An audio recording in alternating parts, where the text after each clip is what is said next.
তোমরা আমার এই মিনি বোটল আর্টগুলো এত পছন্দ করেছো, তাই তোমাদের সাথে আমার করা আরও কিছু মিনি আর্ট শেয়ার করলাম। এগুলো জানো কী দিয়ে তৈরি? এগুলো হচ্ছে নেল পালিশের বোতল দিয়ে তৈরি। আর এগুলো আমি শোপিস হিসাবে ইউজ করি। তারপরে এগুলো আমি ধূপ স্ট্যান্ড হিসাবে ইউজ করি। কেমন লাগছে তোমাদের? দেখো, এটা একটা গ্রিন কালারের ওপর কাঠের গুঁড়ো দিয়ে করা। নেক্সট, এই এয়ার ব্রাশ লুকটা কেমন লাগছে বলো?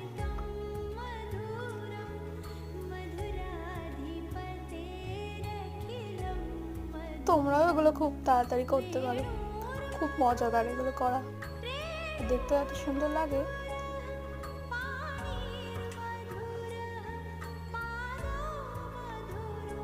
এই দেখো, এইটা একটা ইয়েলো কালারের